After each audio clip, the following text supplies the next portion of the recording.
22.3 Takeover Vegas Radio, the station that has more fun.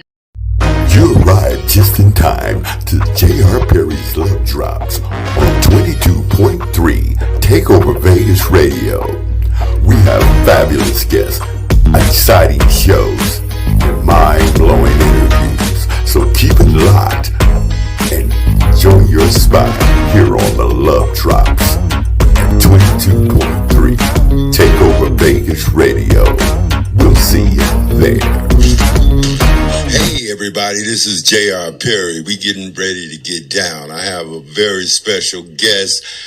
This brother is an incredible producer, songwriter, and Preston Glass is his name, and we're going to chop it up, and he's going to give you a little bit of history and story on his music journey. I just want to know, are you there with me, Preston? Yes, and thank you, JR, for having me. It's an honor to be on your show. Hey, man, it's my pleasure, brother. It's good to catch up with you. You've been doing a great thing here in this music business, and I wanted to introduce you to a worldwide audience. And let's get right into it, man. Tell my people a little bit about you. Let's talk about your early beginnings, because you've done so much in this business that I had to have you on, my brother. So give them a little background of you, bro. All right, well, I started as a songwriter primarily. I started writing songs before I even knew what I was doing. I was writing songs at the age of 5. Okay. And that shows me that it was a gift and is a gift from God. But what inspired me was the different music that I heard on the radio. My dad was in the Army, so I was what is commonly called an Army brat. Okay. You move from city to city. That's right. Depending on where he was stationed. So a lot of the music that I heard on the radio was so diverse because of depending on where we lived. Some of it was soul, some of it was rock and roll, some of it was pop, some of it was country. Some of it was jazz. So all of that at an early age I consumed in my brain and in my heart. And the good music of each genre kind of touched my soul. So, I started playing my dad's guitar. I used to sit on my lap, I was a short young kid, and I'm still pretty short. And so my dad used to come home and play a little blues guitar as a hobby. So when he was off at work, I would mess around with it. I'm talking about age 5 and stuff. And he also gave me, my mom and dad gave me an allowance to buy what is called 45s. Uh-huh. Which is a single record, and it had an A side and a B side. So, at that early age, 5, 6, I would buy whatever the tune, the hot hits were on the radio. Of course, Motown was a big influence, James Brown, but also a lot of pop music, like Neil Diamond, James Taylor, and stuff like that. So, what I noticed about on those 45s, I'd look on the label, and I would not only see the artist's name, but I saw some other names on there. And I asked my older brothers and my dad, who are these people? Because I keep seeing their names pop up. People like Holland Dozier and Holland, and great writers, yes. Tom Bell and Gamble Huff. And they explained to me, well, those are the songwriters in the parentheses. And I said, ooh, I like this person's music because I see it on that record and that record. And they also let me know, by the way, these are the people that make the money. So that's not I heard that. I chased that. That was the beginning of chasing becoming a songwriter. And I think at age 12, 13, I started getting really serious about making it a profession. I started learning how to read music, how to write music, taking classes in that. I also switched over to piano so I could compose on the piano as well. And that's when I started really noticing the artists and producers that kind of were my mentors or were people that I wanted to emulate. And out of those, like I said, I used to listen to Gamble Huff and Tom Bell, the guy that did the Delphonics and the Stylistics and all great Spinners. writers you mentioned. Yeah. So, make a long story short, when I was a teenager, I found out that Tom Bell was doing a workshop or a seminar, some people call it, in Philadelphia. And so I flew 3,000 miles from my home in California to attend the seminar, but really with the purpose of meeting him and telling him about my aspirations to become a songwriter, maybe a staff writer with the Philly Sound folks. Okay. And he was so impressed by the fact, he heard my music and gave me some pointers, but what really impressed him was my coming out 3,000 miles as a youngster just to see him and to get some pointers. And he liked that perseverance. So he said, look him up when I finish high school. And that's exactly what I did. But I didn't have to look far because he moved from Philly to the West Coast. He moved to Seattle. And true to his word, he did allow me to have a meeting with him. And then, long story short, became a staff writer with Mighty 3 Music, which is basically Gamble, Huff, and Bell. Okay. Mighty 3. Okay. And I was fresh out of high school. Me and my brother Alan, my older brother, was also a songwriter. We signed with them. I think we were the last songwriters to ever be signed to that company, which had some great songwriters, by the way. But immediately jumped into working with people like Denise Williams, Phyllis Hyman, Temptations, whoever Tom Bell was producing, whoever he was contracted to produce, his staff of writers would get a chance or an opportunity to write music for those albums. So pretty much everybody Tom did, we hit a bullseye and at least getting a song on the album. Sometimes got two. Wow, that's great, man. Yeah, that was a unique opportunity. And while we were writing, and we had our little writing rooms, we also got a chance to go in the studio and listen and watch how Tom made those records.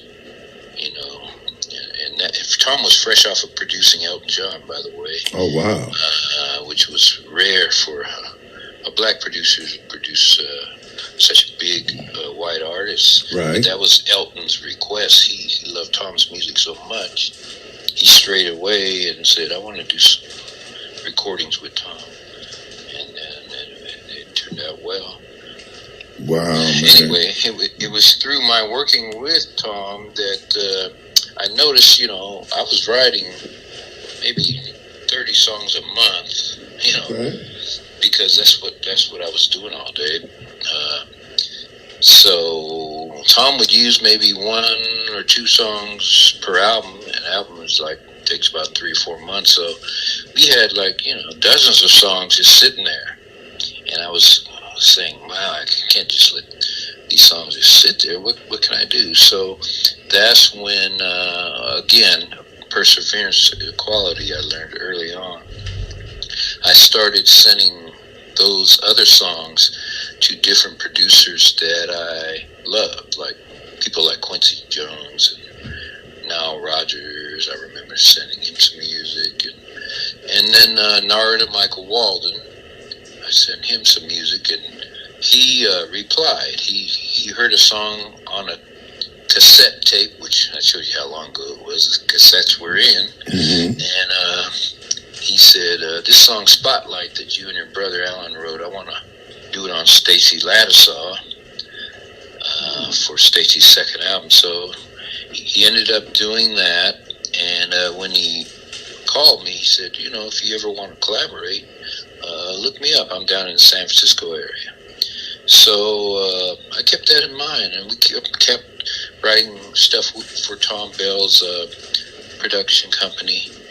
But I did take a trip down to meet Narda, and I guess it was right when Narda started being on the upswing of being a hot producer. He was producing Stacey Lattisaw, Angela Bofill, a lot of himself. He was also an artist in his own right. So immediately Narda plugged me in to collaborating with for projects that he was doing, and so I started working on music with Stacey Lattisaw, Carl Carlton, Angela Bofill, and what was a unique situation, Stacey Lattisaw had just discovered Johnny Gill, and even though Johnny had a couple albums out after she discovered him, her record company wanted her to do a duet album with Johnny Gill. And so it was a great opportunity for me because Narda was asked to produce that album. And so the song Perfect Combination came out of that. And then because Narda was so busy doing other projects, he allowed me to co-produce half the album. And that was my first taste of production. Because I would watch Narda in the studio in San Francisco area. I was still signed to Tom Bell and Bellboy Music. So if you look at those records that I did with Narda production, it would say Bellboy Music on it because I was still signed to Tom. But Narda was so hot, he was doing many projects, so I had an opportunity to place a lot of my music. I was very, I guess a lot of people say I was prolific. And so Narda went on to produce Aretha Franklin and forged a good rapport with Clive Davis at Arista Records. So that's how we did the Who's Zooming Who album, which gave Aretha a #1 hit, Freeway of Love, which I played on. And then Whitney Houston was a new artist that Clive signed, and so because Clive liked the way Narda did Aretha's project, he offered Narda to do some music for this new artist named Whitney Houston. So at first Narda turned it down because he was so busy doing Aretha. And, of course, Whitney was a new artist. He didn't know who that was. So he knew who her mother was. Because right. Sissy yes. Yeah. She sang on some Narda albums. So she knew that. And he had actually met a young teenage Whitney at the time when she would come to the studio with her mom. But anyway, long story short, Narda did agree to do one song, and that was How Will I Know? Wow, that was a big smash for her too. That was her real big hit. Wow. Yeah, that really. I mean, she was already getting a name, but that kind of blew it wide open. Yes. And I got a chance to play on that. Ironically, to show you how influential Tom Bell's ear was, the people that wrote How Will I Know, and they also wrote I Want to Dance with Somebody. They wrote both of those big hits for Whitney. They were staff writers with Tom Bell when I was up in Seattle with Tom. Wow. George Merrill and Shannon Rubicam. Okay. But they really hit their stride when they got those Whitney cuts. They're also artists. They go by the moniker Boy Meets Girl as a pop group. Mm-hmm. But and they had a hit called Waiting for a Star to Fall on the pop charts that Aretha Martin produced. So it's just a small industry, but it's important to I learned early on to make friends, make alliances, treat people good, treat people fairly, treat people with respect no matter who they are. Right on. Yeah. And I learned, because a lot of people ask me, wow, how are you able to work with Earth, Wind, and Fire and these people that are, legendary in their own right? Is it because you're such a great musician?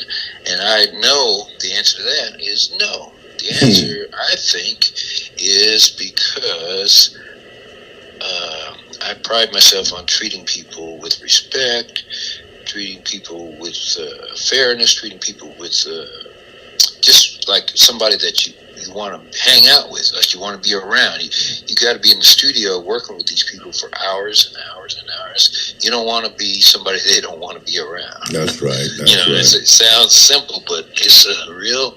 You'd be surprised how many talented, wonderfully talented people that are people that once you meet them, you go, I don't want to be around that person no more. Right. So I learned, and being, I guess you would say, referred by other artists or other producers or other writers, other musicians. Yeah, that guy, he's cool. He'll give you a fair price. He'll do this, he'll do that. That's a good recommendation, and that there's no price tag on that. I heard that, brother. And you're giving us some good history, and you've been in this game quite a long time. And you're right. You know what I mean? It's about respect. You know what I'm saying? And a lot of people, they fly on an ego so much that it's kind of hard to really work with a lot of talent. And so, I found out. You mentioned the word ego. This industry, especially if you're an artist, you kind of have to have a little of that, but that's where the balance comes in. In fact, some people have told me, man, you don't brag on yourself enough.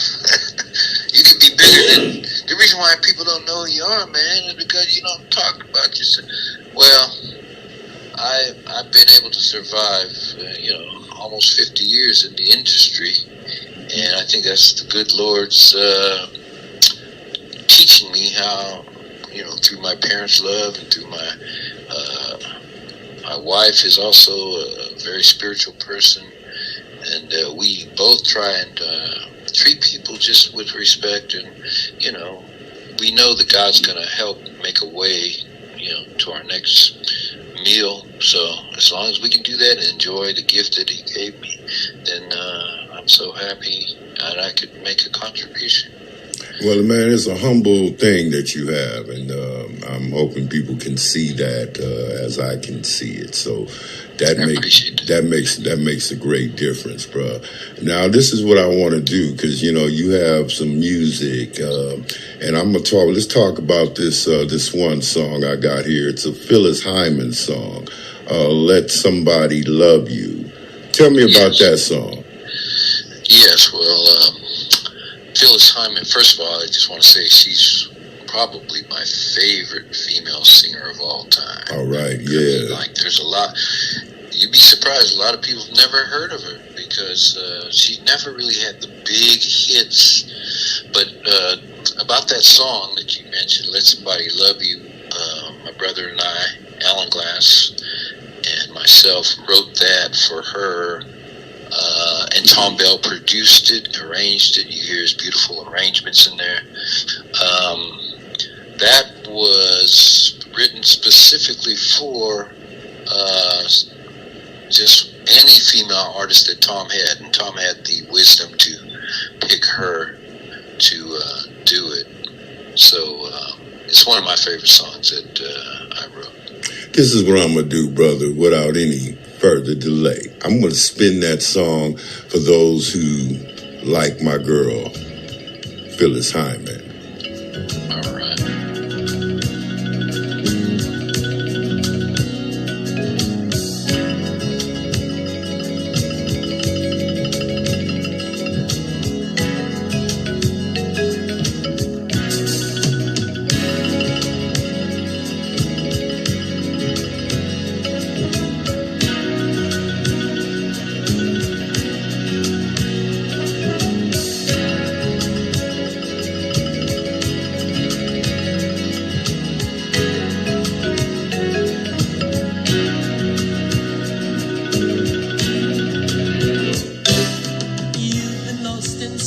yourself, left your feelings on the shelf for so long, second nature now. You're afraid of promises, you never let a stranger in. You're wandering off, someone worth your down. Anything that time might change, you won't venture near. Swear that love could never be sincere. Give it all, just half a chance. Keep an open heart. You can be happy the way you are. You should let somebody love you. Let a true love find you. Let somebody love you. It's not so hard to do if you try.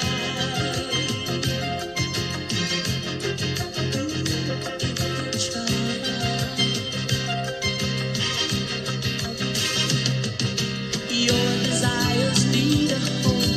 Days are when they're alone without someone you can share them with. Why put on that same old act? Face up to the natural fact that everyone needs some love to live. You're not fooling anyone, saying you're complete. You're only half of what you need to be. Give it all, just half a chance. Keep an open heart. You can be happy the way you are. You should let somebody love you. Let a true love find you. Ooh, let somebody love you. It's not so hard to do if you try. You must let somebody love you.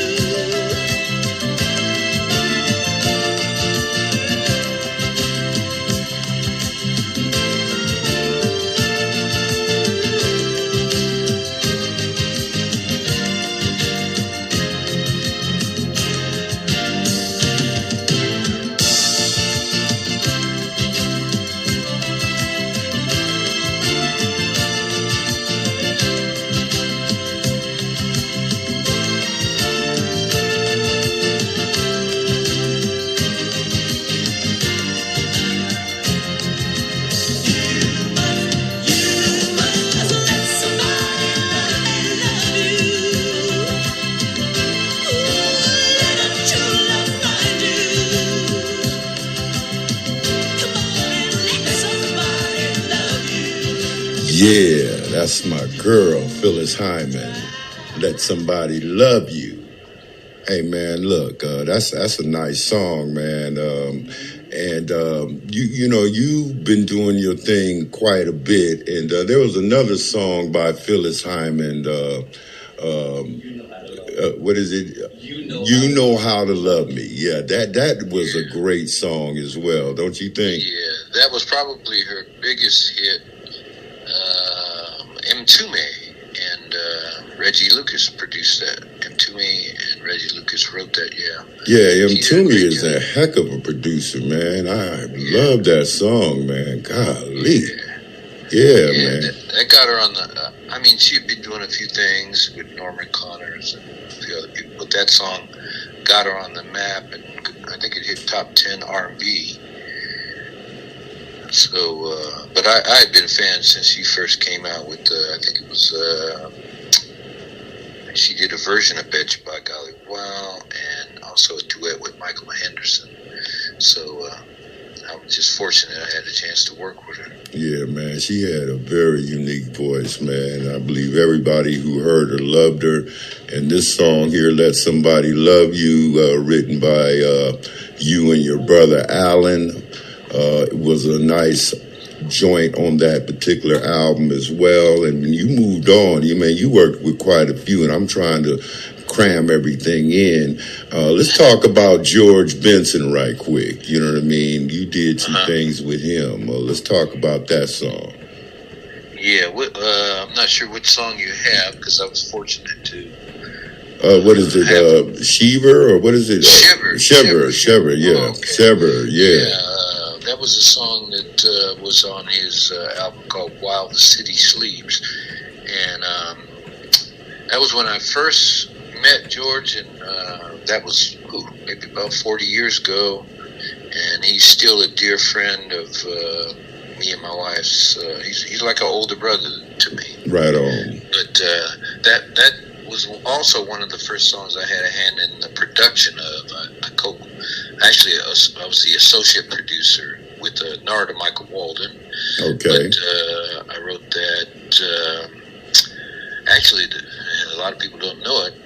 I originally wrote that with Kenny G in mind, believe it or not. Oh, really? I mean, because I was producing Kenny G at the same time. Oh, wow. Being recorded, so I was trying to come up with some funkier songs for him.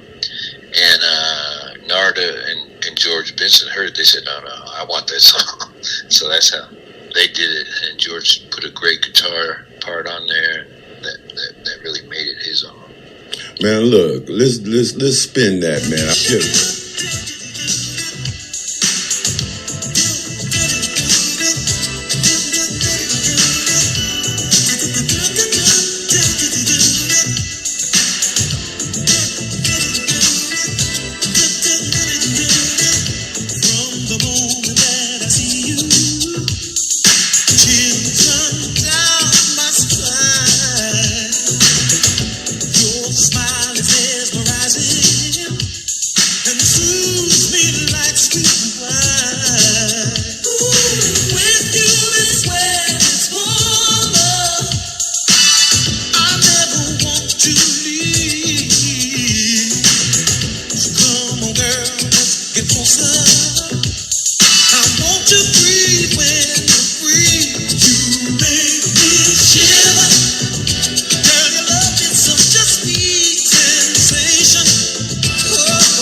Join the Love Drops movement as a sponsor of the J.R. Perry Love Drops radio show and connect your business or brand with an international community dedicated to spreading love and making a real impact. J.R. Perry is drip-dropping love all over the world, and your brand can be part of the message.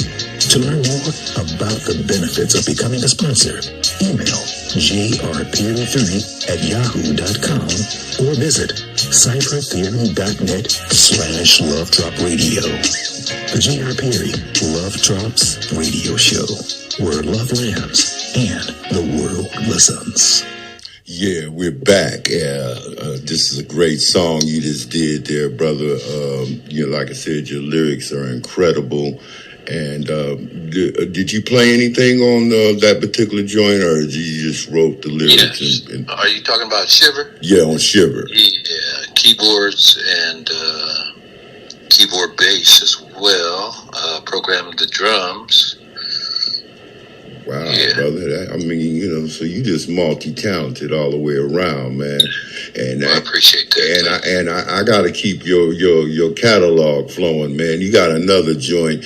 Everybody probably remember this from back in the day with Jermaine Stewart. You don't have to take your clothes off. Now, what made you? That's a hit.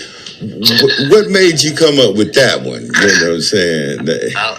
I'll tell you I'll try and keep it a short story, but I'll tell you the truth about it. The producer, Narda Mike Walden, was looking for material for Sheena Easton. Uh-huh. And Sheena kind of put the word out that she wanted to keep all her fans. When she first came out, she was doing a lot of clean, My Baby Takes the Morning Train, clean music, real poppy. Then she got into more, I guess you would call it on the edge kind of music, like what's that song, Sugar Walls, and she had another one called Strut. So some of her earlier fans were turned off by the edgy stuff, and the new fans didn't like the old clean, So when I heard she was looking for material, and she put out in the note, she said, I'm looking for something that can keep both of my audiences. So I said, let me write something that maybe the title draws people in. It's like, what is it talking about? Take your clothes off. But then the actual lyric is clean, because it says we don't have to take our clothes off. So that's what made me write that, at least lyrically. Musically, you always got to have a melodic hook. So I had a lot of hooks in there, like the na-na part and all that. And when the project didn't happen for Sheena, we had already cut the track, and it was in a kind of a high key for, a female voice. But then the Jermaine Stewart project came around, and Jermaine heard the song, and he loved it. Uh-huh. And he said, we don't have to change the key. I can sing it that high if you want. So that's what happened. That's how Jermaine Stewart got the song. That's great, brother. We're going to spin this, and I'll be right back, y'all. Check it out.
Yeah, that's Jermaine Stewart. We don't have to take our clothes off. Look, my man, he's going to be back with me. But right now, I have one of my people here. How you doing, Miss Earl? How are you doing? I see that you're coming here. She's what you call a caterer, y'all, and she's going to tell y'all about some of her great dishes. So introduce yourself to my listeners. I'm Michelle Earls, and I own Lin Me's Gourmet Soul Food and Catering. And we are a food truck, and we are a full catering service. We have bartending and DJ service available, so we're a one-stop stop. And we do everything well. We cook good, seasoned food, fresh, cooked to order. And we are from San Diego, California. We've been in business since 2011. And we had a restaurant in 2004. Mm-hmm. And our favorite dishes are smothered and fried pork chops, the smothered chicken, fried chicken. We have grilled and fried fish as well. We do lamb chops, salmon. We have collard greens, and we do not season with any pork. We have rice and gravy, which we are famous for. We have our famous peach cobbler. Oh, wow. We have mac and cheese. Our cabbage is awesome, and we also do fried cabbage as well. And our breakfast includes shrimp and grits, fish and grits, and we also do bacon, eggs, and grits, and sausage, eggs, and grits, and we do smothered potatoes as well. Wow, Michelle, that sounds really good. You got me hungry in here, and I'm sure a lot of people would love to get in touch with you. How can they do that? I mean, because you have a catering service, so you'll come to them. And matter of fact, I want everybody to know she has very high ratings. She's up there in the 5 stars. You know what I'm saying? So she's the real one. And I just wanted everybody to know, because people kept asking me, JR, what about the food? You know, because a lot of people come to Vegas, and a lot of people are in Vegas, and they want to know. And she comes directly to you, and she can cater for you as well. Tell them how they can go up and check you out, Michelle. You can find us on Uber Eats, DoorDash, or Postmates, and we're also on Facebook at Lin Me's, LINME''S Gourmet Soul Food and Catering. We cater to celebrities. We have cooked for the famous Stevie Wonder, Crazy Bone, Sister Nancy, Scarface, Dog Pound. We work with Talent Pound Entertainment. We are so good, they just love us. Hey, you obviously got to be good if you did some things with those people. So all my celebrity friends, there you go. You know, those that's in Vegas, those that are coming to Vegas, and the tourists, you know what I mean? Check her out. She's also on Uber Eats, as she indicated, and I guarantee you're going to love every bit, you know what I mean, all the way down to the peach cobbler, you know what I'm saying? And you also do various other meals that you did mention, like, what is that? Salmon, you know what I'm saying, for those who like fish. She does that, oxtails. I don't know if she said it, but those are some of my favorites, you know what I mean? And the sister is really good at what she does. So give them that information one more time, sis. You can find us on Uber Eats, DoorDash, Postmates, or you can also call us at 702-689-5923, and we're also on TikTok at LG Catering Truck. Give them that number one more time. 702-689-5923. We do catering, we private chef, we come to you, we cook for you. Lin Me's Gourmet Soul Food and Catering. Soul food with a twist. That's what I'm talking about. Hey, this has been one of my people. I just wanted everybody to know who needs to know about some good food. And this is the lady, Lin Me, Gourmet Soul Food on Wheels, and she can make it happen for you. I want you to give them that number one more time, sis, before we go. 702-689-5923. All right, sister, I really appreciate you coming on and dropping that information. And I want everybody to look her up and give them that Facebook page one more again now. Facebook at Linmees, LINME''S Gourmet Soul Food and Catering. One more again, baby, because I want to make sure they get this. Linmees, LINME''S Gourmet Soul Food and Catering. Well, there you go. So you guys check her out.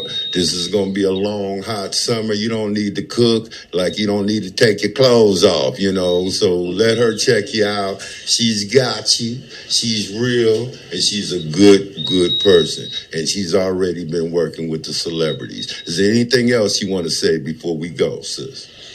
We appreciate you, and come eat with us. We cook for you. Come taste us. That's right. And there you go. This is my very special guest letting us know about those dishes. So y'all, check her out. And I'm going to ask you one more time to get that number.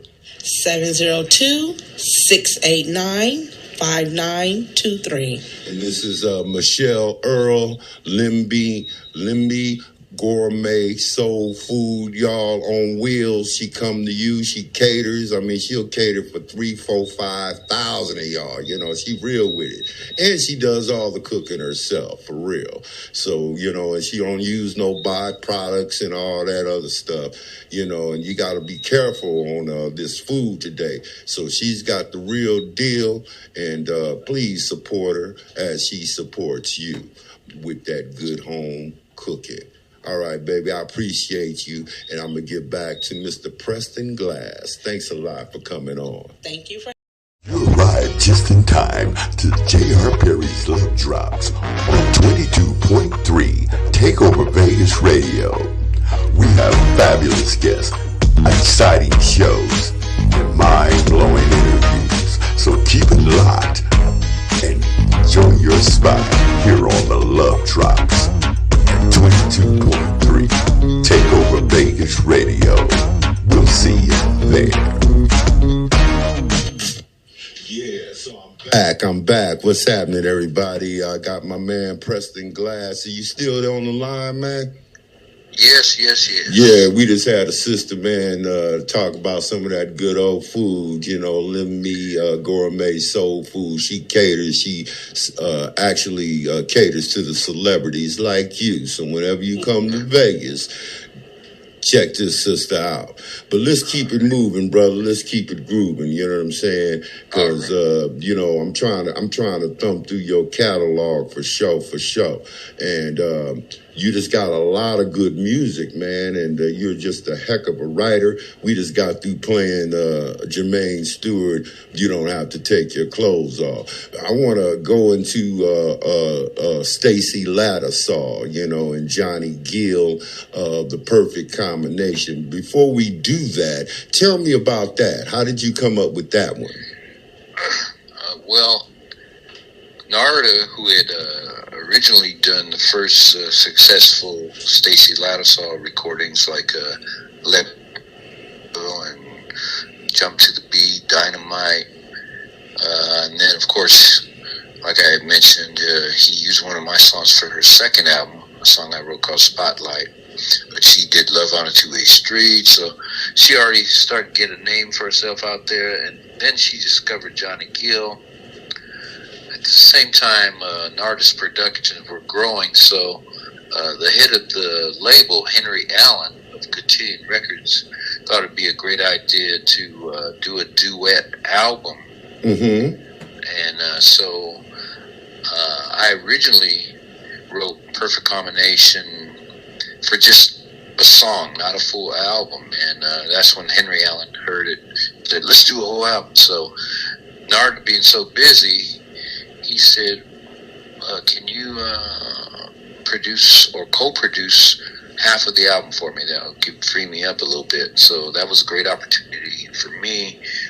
And so I had to come up with, more material, which I love doing. And of course, be behind the board and help a young Johnny Gill, who was 16 years old, and Stacey was also 16, do these vocals, and they just showed the incredible professionalism of both of them, and showed that, wow, Johnny Gill was unbelievable at that.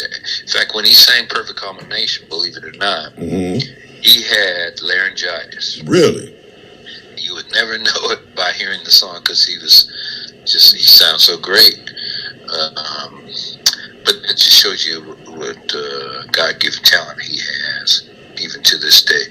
But I was fortunate enough to be a part of that album, which gets a lot of play even today. I think Snoop Dogg used Perfect Combination on The Voice for one of his, I guess they have team challenges, battle rounds or something like that. Oh, wow. So Snoop likes a lot of old R&B, so he picked that for two of his vocalists to sing. Well, let's do this, brother, without any further delay. Let's put this down. Perfect Combination. Stacey Lattisaw and Johnny Gill on Love Drop Radio, babies.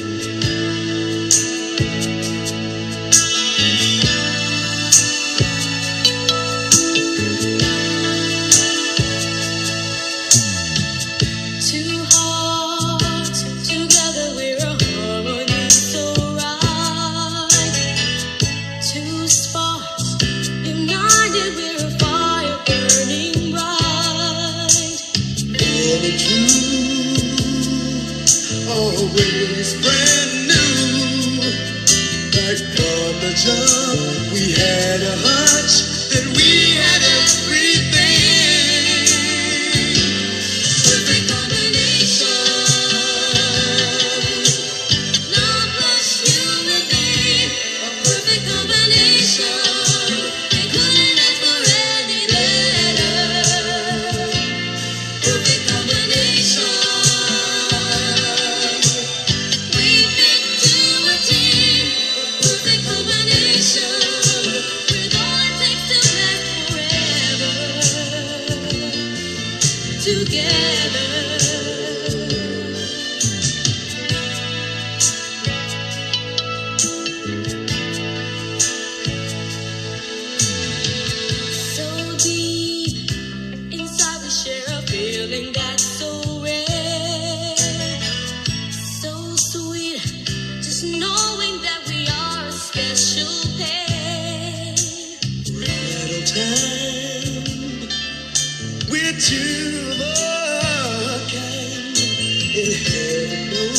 This love will grow stronger every day.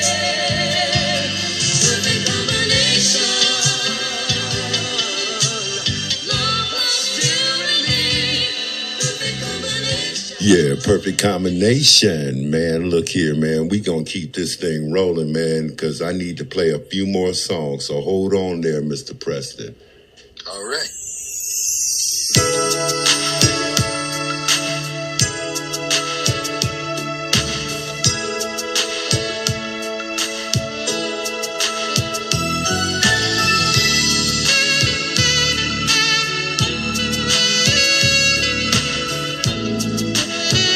Yeah, this is Kenny G featuring Lenny Williams. Waiting for your call. So unclear, I'm hanging on a notion we could have it all. Time and time again, you tell me to be patient, but we can't let love slip away.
wait for love this time.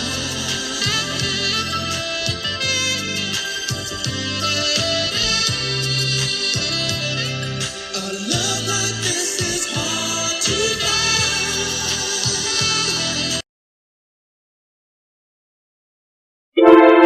Welcome to the J.R. Perry's Love Dropout.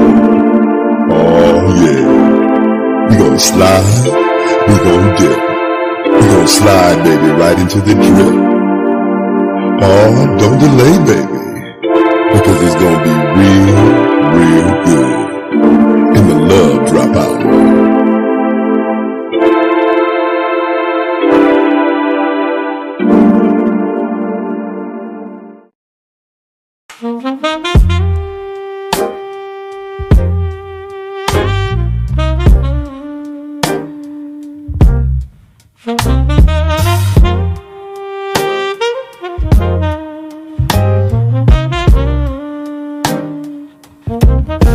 For 20 years, the beacon's been a light across the Vegas airwaves, burning bright.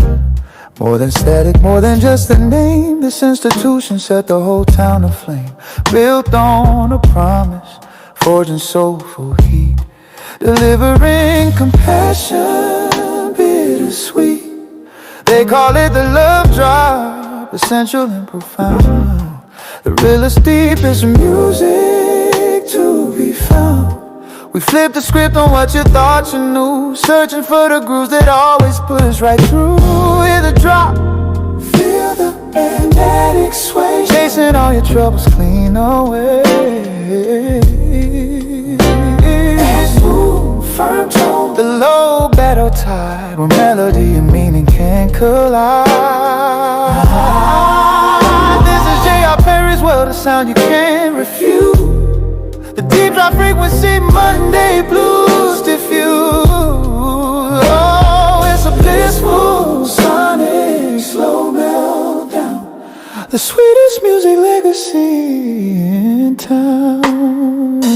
We deal in songs that clearly had in wings, the sound that elevates the soul and sings. A sublime universe unfolds inside your ear, releasing every single doubt and fear. Tantalizing overtones and subtle sexy shades, the kind of texture that was custom made. But listen close, it's not just velvet dreams. We touch the topic flowing in the streams of community, the pressing vital core, then pour the groove and make you beg for more. Pure, uncompromised, diverse and steady strong. You always know exactly where you belong. You know that rumble deep inside your chest, the voice that puts all others to the test. Mr. Perry speaks in gravity, just shift command and presence, built on timeless gifts. He reaches down inside the mind and soul, taking back control, making listeners whole. Don't miss the moment, don't ignore the sound. 4 to 5 p.m. where real music's found. Tune in, exclusively live stream, your weekly dose of that ethereal dream. Hear the drop, feel the magnetic sway, chasing all your troubles clean away. That smooth, firm tone, the low barrel tide, where melody and meaning can collide. This is J.R. Perry's world, a sound you can't refuse. The deep drop frequency, Monday blues diffuse. Oh, it's a blissful sonic slow meltdown, the sweetest music legacy in town.